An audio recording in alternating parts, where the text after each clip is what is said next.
Hey everybody, welcome back to Industry Night with me, Nycci Nellis, the show that takes you on a deep dive on the happenings in and around the food, wine, and hospitality scene.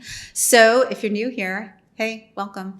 Here I am at the gorgeous Wine Lair in downtown DC, right next to the Ritz-Carlton. If you have not had an opportunity to check it out, it is the only private wine club in the city, and it is super posh. They have gorgeous wine cellars. We are in one of the private rooms. They do amazing events, and it's really kind of a snazzy place to have a membership. So if you have some time, check it out. You can always get in touch with me, and I can get you in touch with the right people. So if you are new here, let me tell you a little bit about myself. I've been covering the DC food, wine, and hospitality scene for the last 20 years. You probably read the list, areyouonit.com, the online e-zine that tells you everything happening in the DC metro area. You want to know about Pride? Check, it's all in there. You want to know what you're doing for Father's Day? Check, it's all in there. You want to know about every single promotion, new opening, and everything that you're going to be drinking and eating for the month of June? Check. It's all in there. Of course, you follow me at NYCCI, Nellis, on Instagram, Facebook, Twitter, LinkedIn, now on YouTube, because this show, hopefully you're watching us on YouTube. Please subscribe and, of course, also send questions. Every Sunday, tune in for my husband, David, and I on Foodie and the Beast. We are in our 14 years on air. It's still DC's only food, wine, variety show. That's on 1500. Let me think if I'm missing anything. I don't know.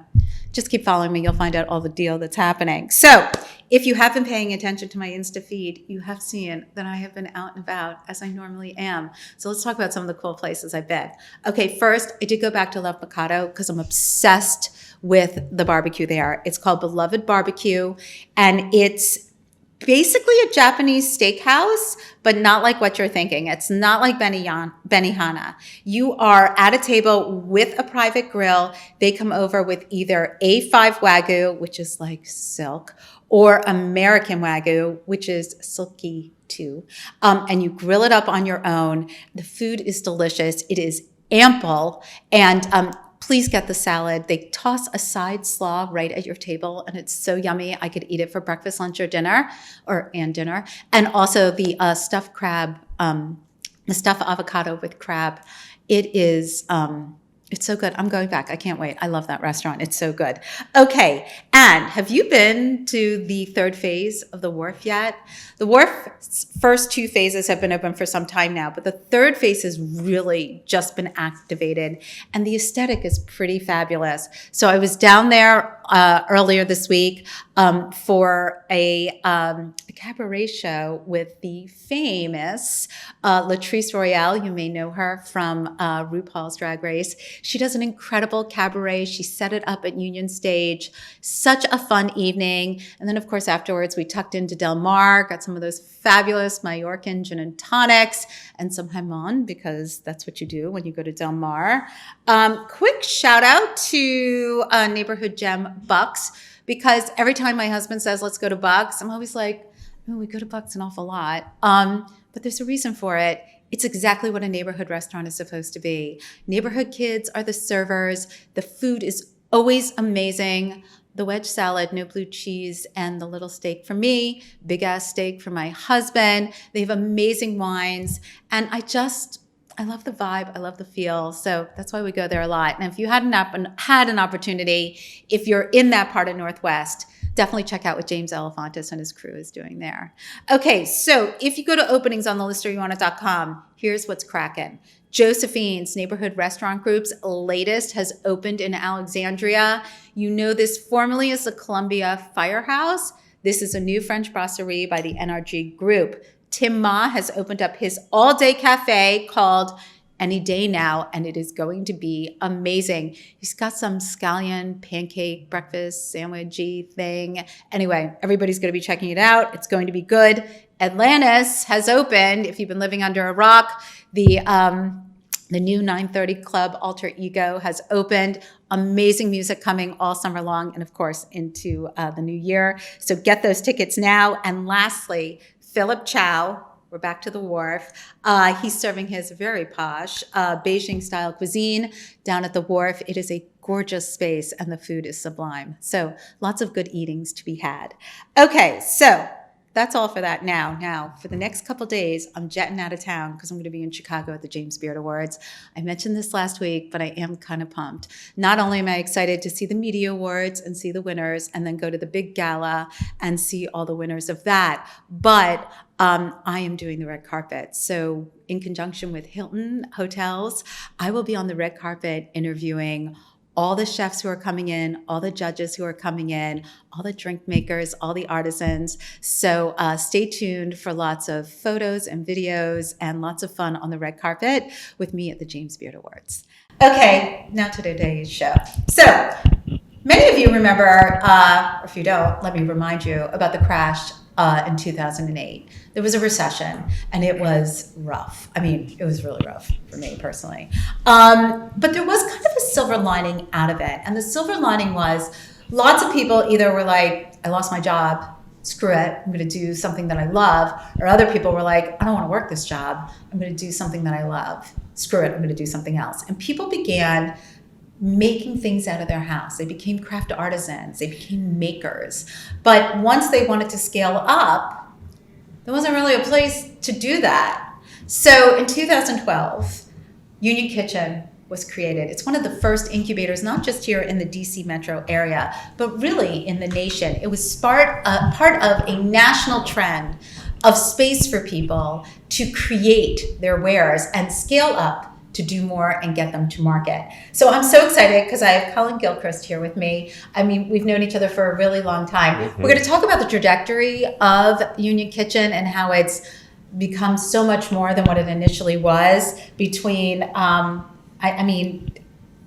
the incubator, the accelerator, the investment fund, all these things. And I'm even more excited because you brought two graduates of the program with you. I have Margarita Womack, she's with me. She is from Latin Goodness Foods, also the brand MasPanadas. And also an old friend, I've known him from a long time ago, Samy Kobrosly. He does Snacklins. I mean, you may remember him from his days on radio. I can't remember which radio station. Hot 99.5. Oh, there we go. Hot 99.5. Shout out. Okay, well, but now he's with Snacklins. We'll find out how we went from on air to the fryer. Okay, so, hey, Colin. Hi. So nice to see you. It's great to see you. I have like lots of notes, so normally I don't really read it, but you guys have so much going on. Notes, yeah. So put up that mic a little bit so we can hear you with that baritone voice. So hopefully that works. Sure, we hear it. Okay, so tell me, let's talk about the beginning days because you've been there since the beginning. You're one of the creators and founders of Union Kitchen. Let's talk about the beginning of Union Kitchen. Well, so Union Kitchen actually came out of another business that started called Blind Dog Cafe. I don't remember that, but in 2012, we started a pop-up cafe inside of a bar where we could serve coffee and sandwiches. And my sister joined us, and she started making cookies. And so we'd show up in the morning, we'd kind of clean up from the night before, whatever had happened at this bar, and we'd start serving this food. Was it because the bar was like, yeah, you can paint, it's another revenue stream? Was that what the bar was thinking? Yeah, and just thought we were silly. Yeah. Like, yeah, sure, go for it. Okay. Guys. Like, come on in. You know, we were in Shaw, near Howard, and there wasn't kind of much there at the time. No, it's a big difference. It was very empty. And so anyways, we started there, and my sisters made these cookies. They're fantastic. A lot of people were popping in as well, and we're meeting people, you know, like the women who do Gordy's, were neighbors, and some other folks that were in the food industry.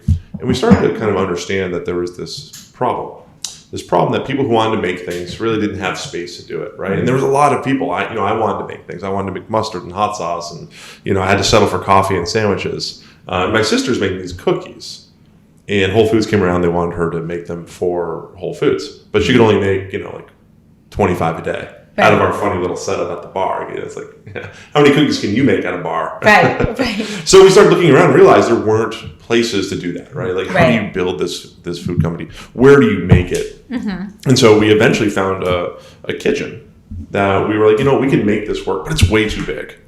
So we then went to our other friends in food and we're like, hey, you guys need space. You kind of mentioned it before. Why don't we share this? And so from that day, we basically were problem, how to produce food. Know where to do it, and the solution is kitchen. Kitchen was too big. Solution was to share. Okay, it. But I feel like you're sort of yachting over the kitchen because how tricked out was the kitchen? I mean, it wasn't right. It was. We started with a couple $1,000s. And so we kind of took what was there and did our best to kind of shove some tables in there and go to junkyards and kind of pull out what we could to make it work. And we built this whole facility that had, probably like 10 sets of ovens in it and grills and flat tops and all these awesome things. Wow. Actually, the founder of Moby Dick, Yeah. The kebab place, was actually super helpful.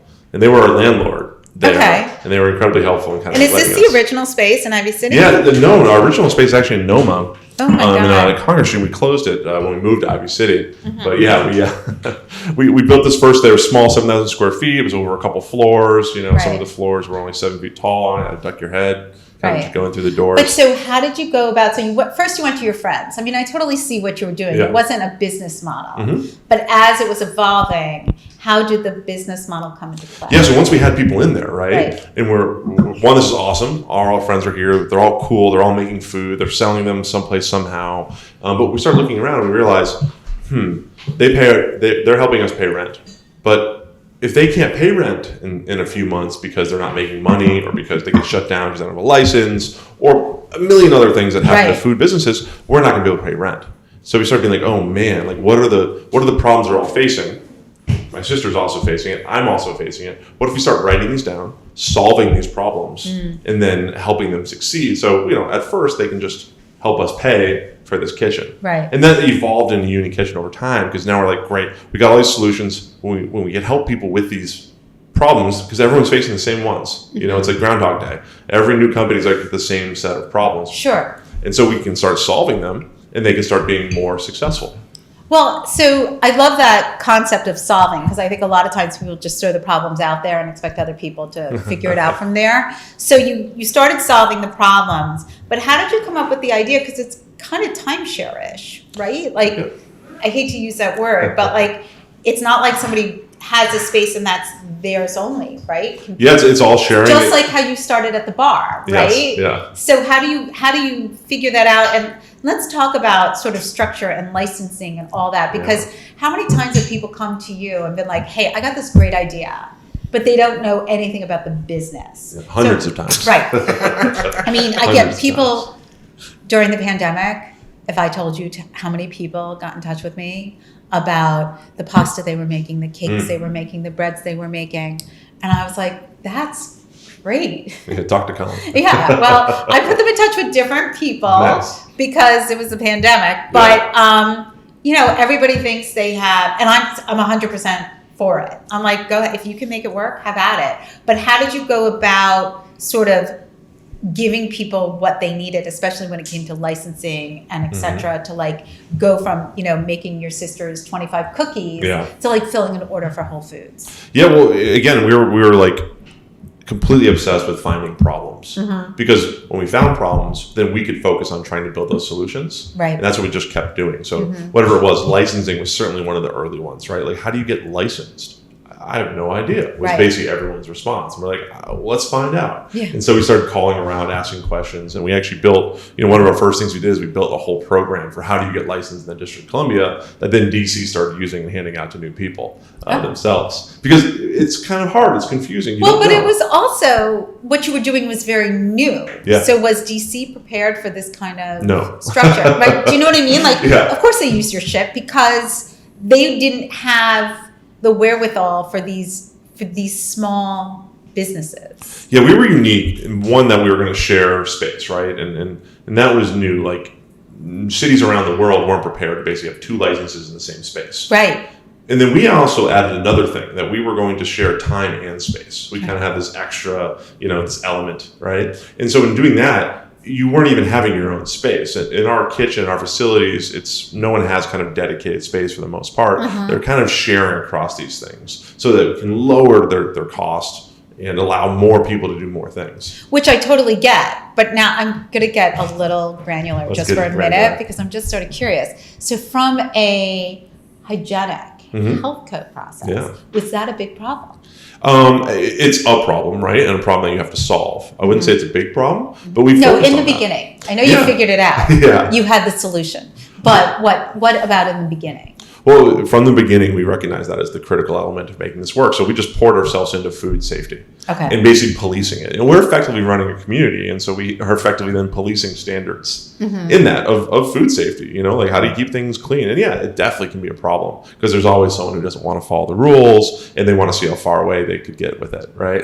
There's lots of that. I mean, listen, I'm all for rule breaking, but not in that way. Yeah, no one wants that. So we were always like super on top of it and trying to fix those sorts of things. We have a whole staff that's working on food safety. And over the years, you know, between then and now we've got a whole staff that has all these different certifications around good manufacturing practices, around HACCP, around, you know, time and temperature control, so that we can be really good. Because that's kind of the critical, this doesn't work problem. Right. You know? Of course. Because if everyone has to get their own facility, well, then no one gets a facility and no one starts a food business. Right. And so if you're going to share, the first and most important thing to solve is, well, food safety, right? Cross-contamination, those sorts of issues. And of course, the health department has always been concerned about that. And we've worked hand in hand with them to be like, cool, here's how we're going to handle it. And it's going to be great. And I bet we're going to be cleaner than any other restaurant that you go into because we're going to invite you every week. That's a gauntlet thrown there. Well, you know, in many cases, we've had them come weekly. You know, be like, yeah, you're part of our team effectively. Right, come check on it in. out. Yeah, like Okay, so let's move a little bit forward. So Incubator, accelerator, what does that mean? And how are you working with people now? Because once they're making their products, getting it out to the public, scaling up, what does that look like?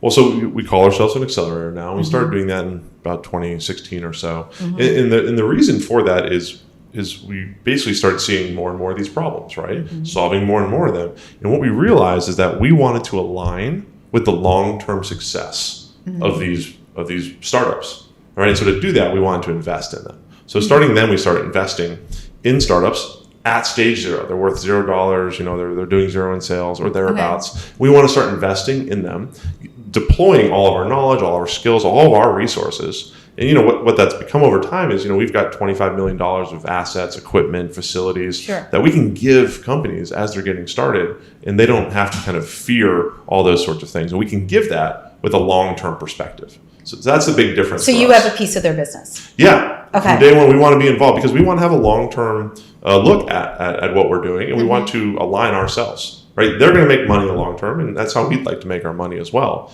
in the long term. So set it up that way, and then we started building the brands to what we thought would be the best long-term setup. As soon as we switched, we're like, cool, what's going to make the most sense in 10 years? And so that led us to making packaged products, manufacturing them, and then selling them through grocery stores. Right. Because we saw like that's actually a low barrier to entry. It's fairly easy to start that way, easier than a restaurant, easier than a food truck. You mean your own grocery stores? Well, we have our own grocery stores. I know you do. And they're part of it too, because we realized if you want to sell to grocery stores, that's hard. So we started our own grocery stores, sell in our grocery stores, and then take that data and let's bring that to Whole Foods, to Giant, to Target even, and say, listen, this works, and you should sell it. Okay, that's a great place to put a pin in. All right, because then we're going to go down that road in a little bit. But now I want to talk about two people who've been through the program. Say good things. Right. I think they're here for a reason. Yes, they're the best. So I really am excited to talk with both of you. I mean, Sammy, you came on Foodie and the Beast, I think, kind of when you launched your product. Like right when we first launched the product. Right when you first launched the product. Like 7 months in, 6 months in. Yeah, so awesome. It was quite a long time ago. But Margarita, I'm so excited to hear about MasPanadas and how you came up with the concept and your Latin goodness foods. So when did you start? When did you start cooking at home? What did you decide you wanted to do? So the company starts in 2017. This is a time when I have 2 little boys and then a newborn. I'm working full time. Okay. And I need some help. I'm originally So you decided to start a business? Of course. Right? That's what makes sense. That's what I did when my kids were 1 and 3. My little ones, not my big ones. Right. Go ahead. Well, the business was an excuse to get help or to keep someone in the U.S., really. So I came to the U.S. about 20 years ago, as pretty much as a refugee. I'm originally from Colombia. Right. Had to flee when a guerrilla group threatened my family. They were trying to extort my family, so we had to leave. I'm so sorry. It was tough, but I chose to see it as an opportunity, really, of what could be done here and what I could accomplish. And so that's how I got into science and PhD, etc. Right. But then 2017. Right, you said I can't call you doctor, but I feel like I should. You still earned It just feels funny. Okay. Yes, my students saw one of them recently. Say, Dr. Womack, Dr. so good to Womack. see you. I love that. It's a previous life, so funny. But I needed help from someone. That's when you really feel how difficult it is to have young children and be away from family, from your community. Sure. So I had a friend of the family come and stay with us and help out at that point in time. And she wanted to stay, and I was more than happy to entertain the idea. Right. So turns out if you are Colombian and you start a business in the US and you need essential personnel from home, there is a visa for that. So, okay, we're going to start a catering business out of my own kitchen. We'll cater to friends and neighbors, and she was going to be the chef. Oh, it's perfect. Right. There you go. But then we start running into the problems that Cullen was mentioning. Like, wait a minute, Maryland, you can't get a license from your home kitchen. No, you cannot. No. So can I just interrupt you and tell you a funny story? Years before all this, when I first had my son, my husband was all over me. He was like, what are you going to do? What are you going to do? What are you going to do? Because I had left my job. So I called a friend who had a restaurant downtown. And I was like, I make great soups. Can I bring soups in? And he was like, actually, I don't need soups. I need desserts. I was like, sold. So I started making desserts out of my house for his restaurant. Wow. And then he told 3 other restaurants. And before I knew it, I was making desserts. Some like cakes and brownies and stuff like that they would do, but some like components, like pie shells and the pie cream, and they would put together out of my house. I did that for 2 years. Wow. Why did you stop? Why did you stop? Because it was insanity. Because I was not in a kitchen. I mean, It's too hard. not only that, I mean, talk health department. I mean, please, I had 2 huge Bernese Mountain Dogs walking around my kitchen. Anyway, so back to you. But I just wanted to let you know, I totally feel you and understand where you were and what you were doing. Oh, look at how beautiful And here we go those now, are. empanadas. They're going to so be very pretty. hot. So Now I have to beautiful. take Good, pictures. great, Margarita. Okay, so tell me more. So we realized, okay, we can't do it out of our home kitchen and start investigating. Well, the obvious thing is a commercial kitchen, shared space, does that exist? And we ran into Unit Kitchen. Wow. Start the conversation. We start making empanadas, or really a whole broad menu that summer, and realized pretty quickly that bestsellers, over 80% of our sales were empanadas. Okay. And dude, I mean, there's a huge opportunity here, an actual real business opportunity Sure. in frozen foods. Well, so at that time, what was the market like? Like if you went to, I'm going to say Whole Foods, but even if you went to a Safeway or a Giant or a more generic, larger, big box store, what did the market look like for empanadas in the freezer section? They were starting to come as a new item. It was very early stage. Okay. You would find mostly a Goya brand. They have empanadas that are in many grocery outlets. Sure. But you would also find a few brands here and there, mostly at Hispanic supermarkets. Sure. But it was starting to, you could tell, okay, this is coming, and that was the bet, Sure. that this is going to be the new crossover item. So now what was it about your empanadas? What is it that you wanted to make, and what is it about yours compared to what else is out there? Authenticity, that's Sure. one aspect. The other part is they're elevated for nutrition. So it made sense for me as somebody juggling so many different things, family, career, to have something that's quick and easy. I don't have to plan the trip to the supermarket, think Right. about the recipe, think about all the chopping. No, it's something, this is what you find in your kitchen. This is just basic raw ingredients that we cook the same way you would do in your kitchen, Right. but they're in the freezer, stick them in the microwave if you have to. Right. 30 or seconds. air fryer. Air fryer. That like was we 5 did minutes. here, just Yeah. the air fryer. Exactly. So now what are these filled with? These are chicken and vegetables. Chicken and vegetables. So do you think empanadas are not normally nutritious? So often not the case, Okay. as far as they tend to be high in saturated fat and not have that as Because much. they're fried? Yes, there's some baked, and even then, so the trade-off is how you prepare the dough. Sure. So if you're going to fry it, it has less oil to start with, so it absorbs some oil. Sure. But if you're baking, you put a lot of oil to start. So it's about the same regardless. And also what you choose for the ingredients for your filling can also change. So we use a lot of vegetables. So this, you're getting a real meal because you have your carbohydrates, your vegetables, your meats. And we could use, and we have some empanadas say for schools that have whole grain for the crust. Oh, right? sure. So you can really customize this for whatever dietary profile you're looking for. So when you were getting started, I mean, you were catering, you come over to Union Kitchen. How'd you go about sourcing? I mean, it's a big jump, right? So how did they help you? Did they walk you down that path? How did you figure out like where you were going to get things from, the flour, all the things that you wanted? Who helped you with that, or how did you know where to go and what to do? So at the very beginning, we just didn't have the volume either, right? So at the very beginning, you go to a Giant and buy your ingredients at Giant. Or like me, International Gourmet would come up to my house. There you go.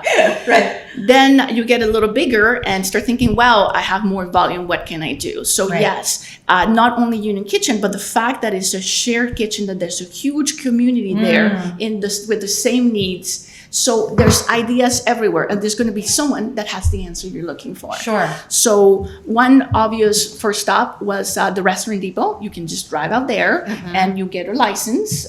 You show your license, they give you a membership card, and then you can shop along the restaurant owner. So you get better prices. Then you get a little bit more sophisticated, and you get a distributor. So those that give you low minimum orders, say Baldor Foods was the first one we started working with. Okay. Then you start getting a little bigger and you can start talking to the larger ones. But wait, I want to back up a little bit. So to me, catering and serving empanadas to packaging, entering into the consumer packaged good market, how did you go to that? Like, how did you know how to pack them up and how to freeze them right and how to make sure they were at the right temperature? I mean, I have so many questions.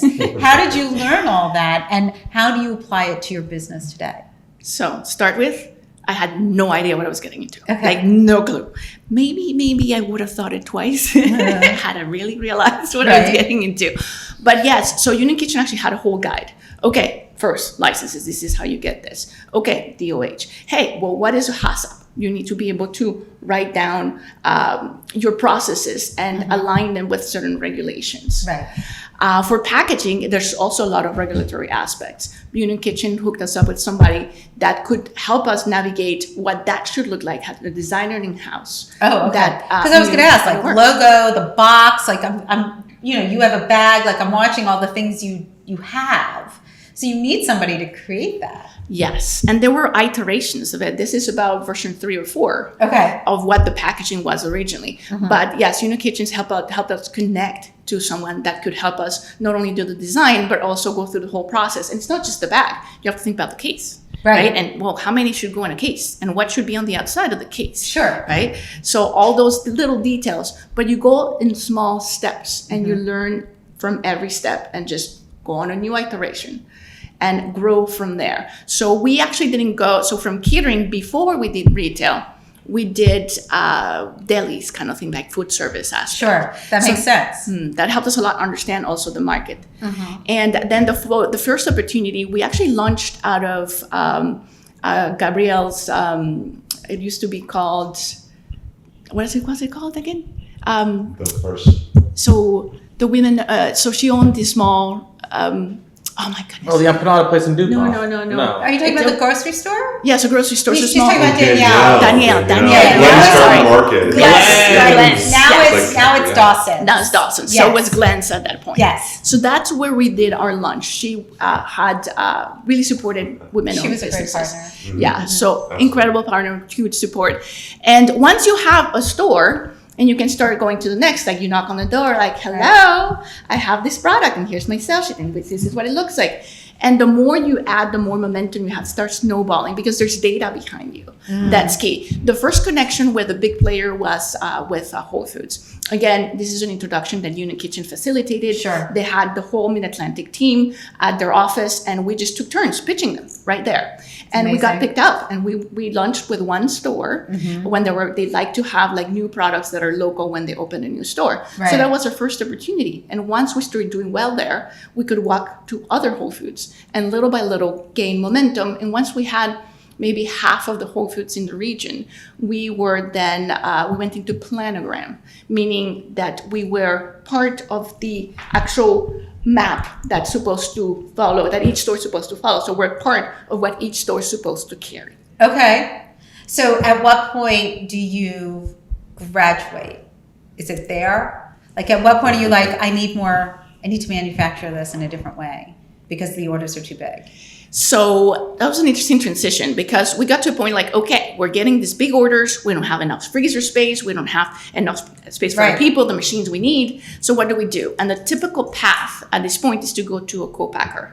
So you go to someone that will do all the manufacturing for you, Right. while you keep the sales and marketing.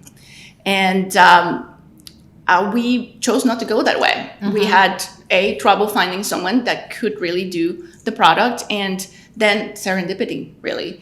As we were looking for how to grow, how to scale, their local manufacturer, empanada manufacturer, they went out of business, decided to close their business. So we took over their lease and Silver bought their lining. equipment. Little silver lining. Yeah, so we decided to keep on going with our own manufacturing. And we doubled the size of it in 2020, and now we're bursting at the seams and we're building a new plant. Oh my God, that's so exciting. Congratulations. Thank All right, I'm going to put a pin in you because I feel like now we can all dovetail there. But now I want to get to Sammy. Hello. Hi, Sammy. What's up? And Snacklins. Yes, Snacklins. Okay, so you were in radio. I was in radio. They're starting to play a lot more Oh my Taylor God, Swift. Ada, turn it down. He's so I'm loud. so loud, aren't I? This is my old days of coming back Okay. in. So I could see the writing on the wall. There was more Taylor Swift being played on the radio. I was like, oh, the next 6 years of my life are going to be nothing but Taylor Swift. So I better think of something new to do. Okay, man, you were short-sighted on that because it's like 15 Oh, no. years later. She's Oh, still here. I know, and that's why I'm glad I left. Okay. So I don't have to play Taylor Swift 17 times. Okay. Bless my friends at YMS Radio. You guys Right. still crush it, though. You guys are the best.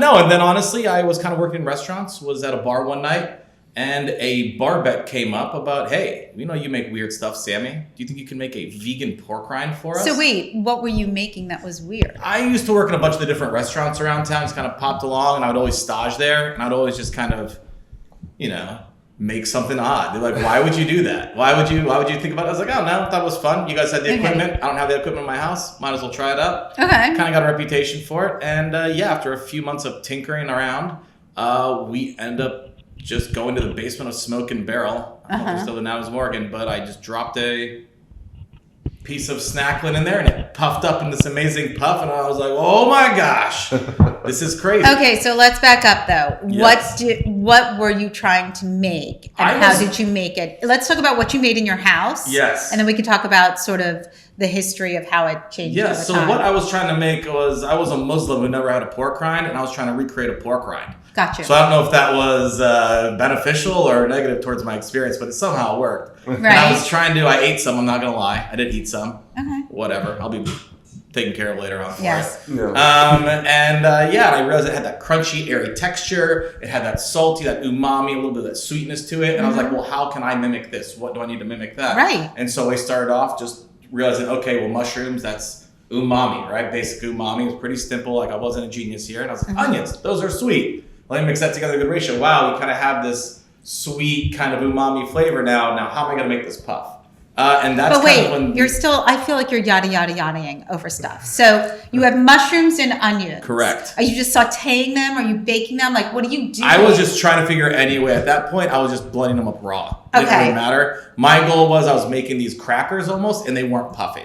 So I could make a cracker that tasted like pork, but it wasn't a pork rind per se. Gotcha. And so I wanted to puff. And that's just kind of when I hit up every single mercadito, every single Asian grocery store, and Right. I bought every single starch, every single root vegetable I could find. I'd make my own starches, and that's when we ended up finding the yuca, Sure. which is kind of what we fell on. And I think that was kind of right before this aha moment was finally, I was like, I tried it with corn, I tried it with potato, I tried it with, fufu. I tried it with everything else, and I was just like, finally, yuca Puff didn't have it. So when you fry it, Yes. not when you bake it. Yes. So Yuka brought the right texture in. It brought that right texture in, gave us that airiness, that crunchiness that you need. That really is what distinguishes a pork rind from any other snack. Like growing up, I never had that texture ever in my life. No, there's and nothing so, like it. I know there's a lot of other Muslims and Jews out there, like Hindus, that are like, I don't even know what you're talking about. Right. Yeah, this sounds awesome though. The texture of airy and crunchy and salty and sweet and everything good like that. And so what ended up happening was this kind of bar bet just turned into a joke that we would share with our friends. And then, RIP, but 3 Stars, right? Yeah. They brought us out for one of their events one day just to kind of do like, hey, you got this weird vegan pork rind. Give them out to all of our guests for free. That'd be really cool. So did you make them in advance or were you making them I was making them in my oven at home. So I was like taking all the mushrooms, pureeing that up, mixing with my yuca, flattening it out like with a rolling pin. Right. I'd pop them in my oven. I'd have the oven cracked open with like a spoon, which is definitely not safety at all. No, safe not at all. But I'm still here, so who cares? Going there, that would be my dehydrator. We just have these like dehydrated kind of cracker sheets that we would take there, set up a little fryer, and then we'd make so these you would fry it right in front of people. Like, I think initially like a carnival. Yeah, initially when we started this, we thought it was, okay, this is great. We can now go to do all the 3 Stars events and probably all these other brewery events, get free beer everywhere, and all we have to do is make these stupid like crackers. These are hilariously awesome. Right. But it was at that same situation in which we had someone who worked for Glenn's Garden Market. They came to us and they go, these are actually really good. And if you put them in a bag and a label on it, I bet you could actually sell it. And we said, is that a promise? And they go, we give 10% discount to all local purveyors at our store. We said, we're in. Okay. I need grocery money. I am poor. Right. So, so we started making them for Glenn's Garden Market, kind of putting them in bags. But wait, so she was just buying them from you before you went there? Yeah. We were selling. Yeah, we started before you. Yeah, we kind of got a heads up, kind of hitting the streets per se. Okay. Before that. And so Glenn's picked us up. We started there. Immediately that's when we realized, oh, wow, okay, we can make a lot of these. And so we were still hand making them in my apartment. And then were you frying them in your apartment? Some days I would. Some days here, for instance. That's the part I'm sort of stuck on. Late at night I could do it because not too many people were using power on my floor. Right. But during the daytime, it would short the entire floor all the time, so I couldn't get away with it. Right. So we ended up convincing a couple of restaurants. So there was a few restaurants in Adams Morgan that we knew. Right. That when they were closed, they'd say, oh yeah, dude. You're telling me that you're going to clean out our fryer when you're done? And you'll just use our old... I was like, I just need to fry all this product. And so we were just frying these chips and random things, kind of doing that. And were there seasonings then? Or were you just... Yeah, we grabbed what we could. We were at a barbecue restaurant, so we're like, hey, let me get some of that barbecue seasoning. So that's our number one seller today, barbecue Snacklins. Go check them out at Giant. They're fantastic. Chesapeake Bay, because obviously everyone has Old Bay. Right. And that's how you say Old Bay without getting sued. Right. So we just sprinkled some Old Bay on that shit. And we're like, all right, this is going to be delicious. Right. And then after that, we're digging around. My friend, we had some soy powder randomly, and we had some ginger powder. And I was like, what if we do this soy ginger? Ooh, yum. There you go. And that was the first initial 3 SKUs. And so we ended up launching those with Glenn's. We also launched them at the juice bar at the same time that we were making them. What did you use for bags? I bought a bunch of bags off Amazon, and we found a friend of ours that could make the crappiest design ever. Yeah, it was basically just like a big weed baggie. It was a big weed baggie. Yeah, it was a huge marijuana bag, right? Okay, that's sort of what I'm picturing. Print like a bunch of things. So I would like go to some of my friends' restaurants and they were to print color on their printers, or I'd go to the FedEx store and just like print a bunch of things, slap on some labels. I also had a dog at the time, so I'd have to like peel off the labels and pick out the dog hair once in a while. And then we just hand fried. Stuff the chips in there. We would never guess the weight. It's like, whatever, it's filled. It's good enough. Right. And then how did you two find each other? And then we found each other because they were actually getting ready to launch their accelerator. And they were looking for kind of like-minded businesses that were on the cusp. And at that point, we had grown to sell the Yes Organics in the area as well. And we were selling a bunch of coffee shops, still out of my house and like random basements. Wow. It was good times. I think it is good.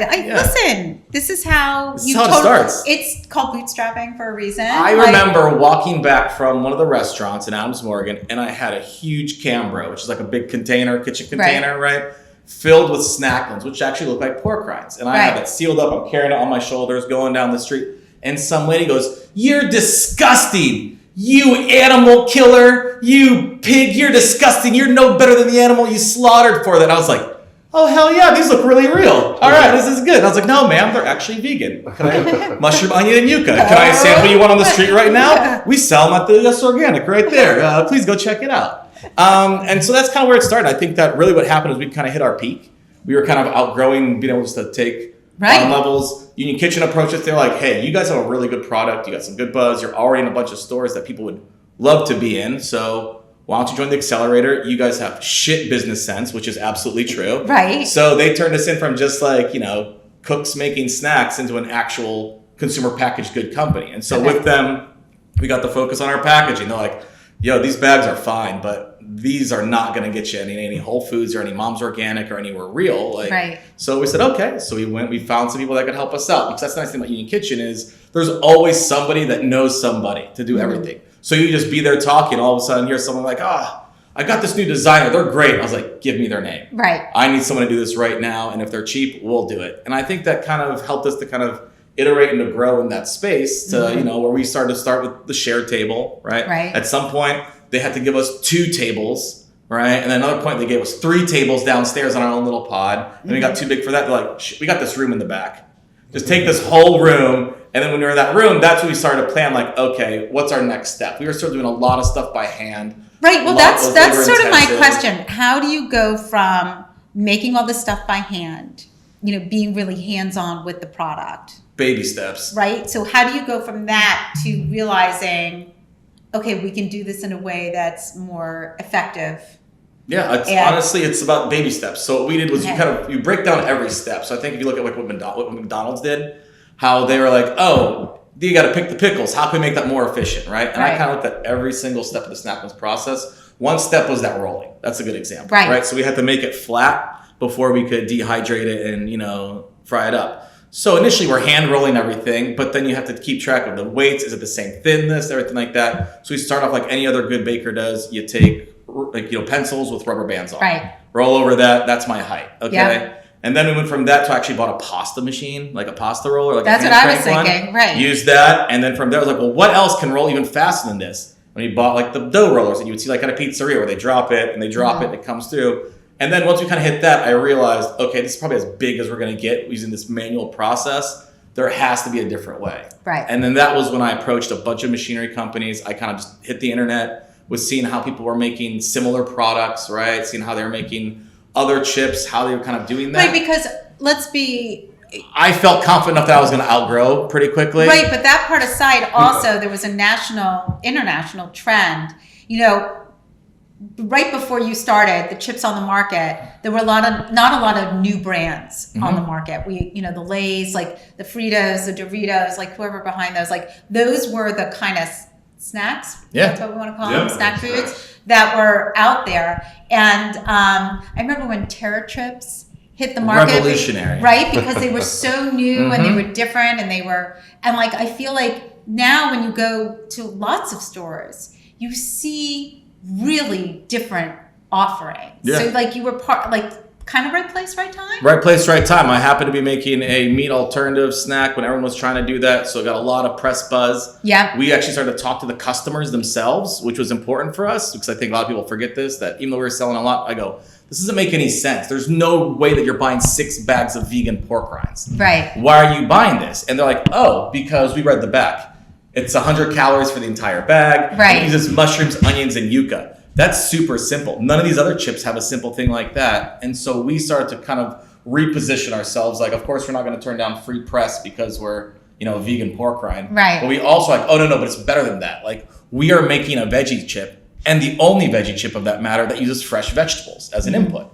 Where every other veggie chip you're getting, it's powdered carrots, powdered peas, powdered mushrooms. We're using fresh vegetables, driven from Pennsylvania down to our facility in Rockville, Maryland, every week, and those are being made into a chip. And we realized that's what our audience wanted. And I think that once we kind of leaned into that, we saw that data that we could get from a store like a Union Kitchen Grocery or from a Yes Organic, and that we could actually see that data increase. And I think that's what put us in a position that right before we were about to open up our own factory, we could launch then with, some major retailers, which kind of gave us our first big kick, right? Wow. Well, so that's the perfect way to get into, becoming a graduate, right? And what that means. So obviously when you started, your long-term goal wasn't to move people through the system, right? Like Well, when we started before the accelerator, right? When we started Right. before that, we really were just, renting our renting facility. space, right? Yeah, and so your goal is short term in that like you want to get rent. Right. Right. And so when we made the switch, we really made the switch towards this long-term model in 2017 Mm-hmm. is when we would,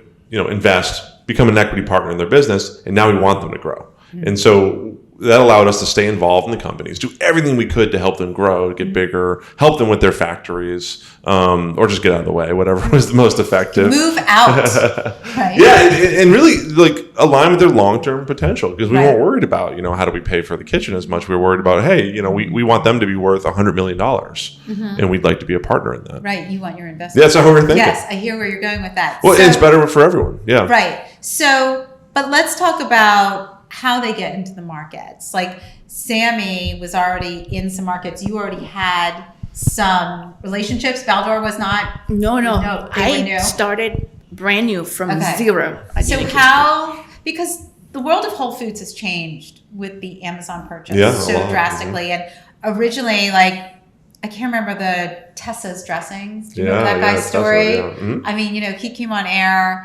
this strapping rugby player, and he was like, yeah, people loved my mom's dressing. And I just went into Whole Foods in Annapolis with a little styrofoam container of it. And they were like, I'll take it. And he went home and went Built a on- business. and Built created a business. I feel like those days of Whole Foods being like, yeah, we want local, yeah, we want they're something gone. new. They're gone. gone. So let's talk about what that looks like now when you're working with purveyors today. Yeah, that's something that we thought about when we started building all of this. Is Whole Foods was a fantastic partner for launching products, Right. but it wasn't particularly difficult for us to look forward and see this probably won't last. They're going to change their ideas. Other companies are going to change their ideas, and so we need to build a system that's frankly more resilient and that can outlast changes in trends or ways that grocery and retailers do business. And that's why we built the store, so we could start to solve that problem. We could get ahead of it, we could launch them, and then we could start going to them not because, hey, Whole Foods, here's some cool local stuff.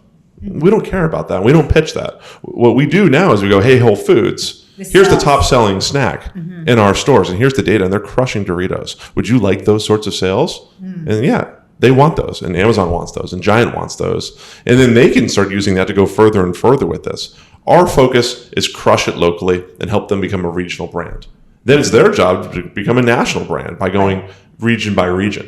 And then, of course, we've always been trying to find new things to do. And you kind of mentioned this at the beginning, but I'll lean in on some more. We launched an investment fund last year. So as they're growing nationally, we can then help them with capital, because capital is always a major challenge. Sure, especially for small businesses. Yeah, and we invest in both MasPanadas and Margarita and Samy and Snacklins. I mean, that's why they're here today, because you invested. Yes. And I think, to be honest, so with all of us, right? We all Right. started because everyone out there takes this and they think, oh, this tastes good. I'm going to sell 1 million of these. Right. That's wrong. Right. That's wrong. That's wrong. It's all not correct. It's not right, right? Right. Because everyone can make delicious stuff, right? And I think Right. that when I approached it, I could walk into those Glens Garden markets. I could walk into the South Block Juices. I could walk Sure. into the, and be like, these taste really good. And they're like, yeah, come on, bud. We Right, start I'll off like, sell a couple. we got Yeah, you. We'll get yeah, you in here. yeah. No problem Right. at all. We don't know. It's easy enough, right? Right. But then what Union Kitchen taught us and really was gathering that data, because now I can walk into that when I'm,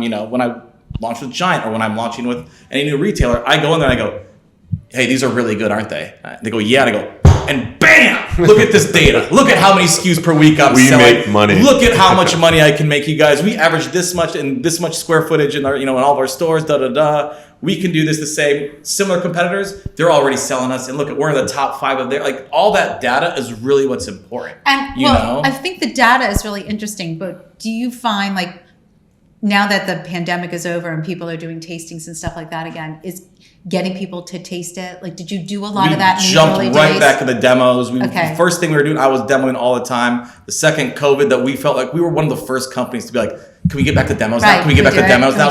Come on. Right. No one was wearing masks at my local Giant today. Can we please go back to demos today? Please.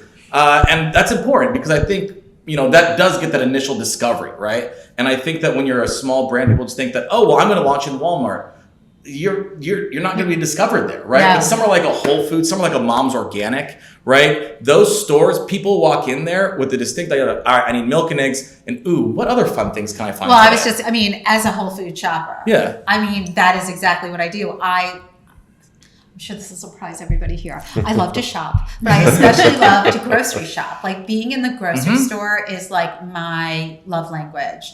I love looking around. I love seeing what's new. It's actually one of my biggest disappointments about where Whole Foods is right now. Like they're leaning in, to use your terminology, to larger brands in a very different way. And I like the Dean and DeLuca days. Like I love exploring and finding really unique brands and then bringing them into my house and then being a purchaser of them. Now I'm going to say this mainly because I'm under review right now with Whole Foods for next season. Defend yourself. No. But here's the thing. I do understand. So I think back in the day when we first started, right, it was that I went to that H Street store. They were opening up the H Street store. And they said, we're going to launch you. And I was there for opening day, giving out snacks. I was there busting it down. I then went to the Foggy Bottom location. Was like, I already sell at H Street. Harassed the manager until he took me on there, right? You could do that. And I think what that did was it actually made it extremely difficult for someone like me because I had to maintain now, 25, 30 relationships. Right. Where then once Bill Gwynn no longer was there, but he was my snack buyer at Whole Foods regionally.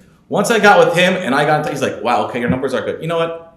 Let's give you a chance here with this first. If you can run these, run these discounts. And then from that, we got a connection with New York. Then from that, and I think that what Whole Foods has done is they've really focused on promoting the tops, right? Which is what you're saying, right? Which is great for someone like me, like, well, we did really well. This is great. No, and I applaud that. I'm not suggesting, listen, you should grow and you should be one of the tops, both of you. Like that's the goal. But I don't think there's as many unique offerings as there used to be. No. That's I think it would be much harder for you to break in today. Yeah. Do you know what I mean? They're becoming bigger and they're trending more towards the bigger kind of store and those dynamics. There's many stores though, many retailers, they're learning how to work with the small guys. Right. Because if you buy a product from Nestle, it's very different how it's going to go down versus if they buy a product from us, right? Right. And they're trying to figure out how we fit because that's where the uniqueness is, where the innovation, where the excitement is. I recently connected with Sprouts. We're actually launching with them in the fall. And they have a very interesting way to look at emerging brands. So they have what's called, I think, an innovation lab. So they look for these emerging brands that have the potential. They know they're not quite ready to go to the big distributor and invest in trade spend, right? The big marketing. And they bring them on in a simple path to a few stores in a specific area of the store where people then go for that discovery. Right. They get the data. People get the exposure, and then from there, they can jump onto the regular shelves. Which, to me, that makes so much sense. With all the new products that are out there, it's great that there are people who are out there still who want to help them. Consumers want it. Ultimately, you're serving your consumers. And Whole Foods as consumers have maybe shifted a little bit. Maybe, I don't know. But someone like yourself is maybe going to shift someplace else where they can find maybe new and exciting products or whatever it may be. Or something that maybe fits like the diets better. I mean, this is the change. I mean, as we look at how Safeway's changed over 30 years, Giant's changed over 30 years. I mean, Whole Foods grew not through opening new stores. Whole Foods grew by buying regional natural foods markets. Right. Who was it? Wild Oats here? Fresh Fields. Yeah, Fresh Fields. Wild Oats, I think, around here. Bread and Circus up in Boston. Exactly. And so it's funny. All those built up over time. Consumers wanted it. Whole Foods acquired them all. Amazon acquired Whole Foods. Right. Whole Foods is moving towards Amazon model. And now I think what you're seeing is you're going to see a lot of retailers kind of fill that gap in for consumers like yourself. Right. I'm excited for that, and we're trying to build relationships with all those people. Well, but isn't that what you're doing with your market? Yeah, absolutely. I mean, our markets are interesting because they're really data mines for us, right? We want to sell these guys, but we also sell Doritos, we sell Coca-Cola, we sell water, not because we want to, but because it's whatever someone wants to buy, we want to sell because our stores should tell you what people want to buy, and then we use that data to build better products to then pitch these guys. Because, no one cares. Giant doesn't care if Snacklins is the best seller of the crazy, wild, local crap that no one wants. Right. They want to know they're the best seller of the things that people want. period. That makes sense. Kind of on that same line, I think you also go like someone like a Giant. They now have a natural aisle, right? Mm-hmm. There is a healthy chip aisle, right? And like 10 years ago. But is that where you want to be? Overall, no, we all want to be the main chip aisle. Right. But that's where you get your entry, though, because Okay. I can't compete against the Frito-Lay, right? I don't have a truck driver showing up every day to fill up the shelves. Right. I'm on the distributor truck that comes by twice a week, right? And I'm hoping that their stock boy, puts it in the right place, right? Right. And so with those natural sections, that gives you that access to that location, right? That gives you access to that data. It gives you access there that now I can compare myself to national brands, right? And then use that and say, okay, look, compared to these other 5 companies, we're number 2 or we're number 3 or we're Right. And Margarita, what about with you? How, now that you're bursting at the seams, you're getting ready to open another manufacturing business, or I guess it's another business, really. It's Factory, very yeah. different. That we are in a very different place nowadays. So starting last year, okay, we need to get ready to grow and to go on to the next level. Right. We need to streamline our operations, make sure we have a solid base, and also have the right team in place. So it's very, very, it's a completely different creature from what we were just a couple of years back. Now there's a management team that actually has experience in the food industry, that has the connections, the know-how. And so say I have a vice president of sales now, 30 plus years of experience. Wow. And he knows how to reach out to the buyers, keeps track of the schedules where you have to present. We're working with brokers. I have a COO that then now don't have to worry about operations. I used to be the one driving the forklift in the middle of the night. I my worked there, goodness. probably to live Don't there. you miss it? that's like I go. Actually, it was Those are kind of- fun. Those are fun nights. Fun. Yeah, they're actually really fun. Yeah. I miss driving the Not at forklift. 2 in the morning, but anyway. In case anyone from OSHA's listening, never mind. We didn't say that. We We're all certified. We're all We're certified. all certified. No, like really, now we did that. We actually had OSHA come in and do a voluntary audit. It's actually helpful. I recommend it. Yeah. Yeah, of course. So, okay, guys, we do have to wrap up. Sammy, what are we looking for with Snacklins in the next couple of years? What's your trajectory? So I think what we do here is, remember, Snacklins, we offer the only veggie chip that uses fresh vegetables. Right? Understood. I think that people are done with the crap. They know what's inside a veggie straw. They know what's inside a hippie or any of those right now. And so just be plan on, we're using mushroom 90 now. We have a lot of really cool new products coming out probably the next year. Until then, please support our brands. You can find us at any of our local stores, anywhere you're listening to around the United States. Go to snacklins.com. Great. And you can eat the whole bag because it's how many? And it's 100 calories for a whole bag, not some stupid serving size. That's amazing. Amazing. But I am excited to hear what's coming up next, so stay in touch. Yep. All right, Margarita, how about you? Well, we are taking over the world one empanada at a time. Amen. So we now are pushing on our retail. We mostly do private label. That's where we were up to now. We added 794 stores in Q1 this year, and are looking to add about another 1,000 the rest of the year.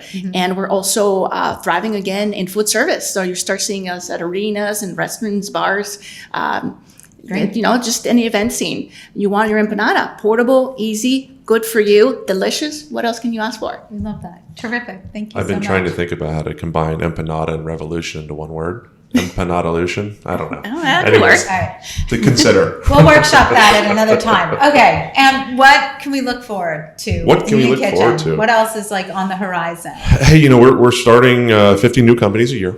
Okay. And they take a while, right? You guys took 5 years to really build to where you, 5 years ago, 6 years ago. So it takes time to build. And so 50 new companies and just more coming around the bend is what we're excited for. Of course, we have our grocery stores and we have our facilities. We've launched our investment fund, and that's kind of the new frontier for us. So we want to be able to do like Series A level investing, a $500,000 check, maybe less, maybe more, into really awesome brands that are manufacturing their product and doing so in the ways that we believe in, right? And so that's our future. We raised a fund last year. We're going to raise another fund next year. So folks that are looking to invest in these sorts of companies, that's what we'll be doing. Excellent. I love that. Tell everybody where they can find you, please. UnionKitchen.com. Excellent. Well, thank you guys so much. Really inspiring stories, like very exciting. And you all started with passion projects that are now successful businesses. And I think anybody who can make their passion their profession is living an extra special life. So I want to thank you for sharing everything with me today. I want to thank everybody for joining me here on Industry Night with Nycci Nellis. Please check us out on YouTube. You can subscribe. It's a new thing that we're doing. We're very excited about it. Thanks to Ada and his team for always doing so much great work, and Heartcast Media for carrying us on air, so you can download us anywhere. Probably though, because you're already listening to us. Don't forget the listaryouwantit.com, the online e-zine that tells you everything that's going on in the DC metro area. Follow me at NYCCINELLIS for Instagram, Facebook, Twitter, YouTube, LinkedIn, yada, yada, yada. Don't forget, any questions, drop me a line. I'm happy to follow up with these people and get back to you. And stay tuned for all the fun at the James Beard Awards. Be safe out there and have a delicious week.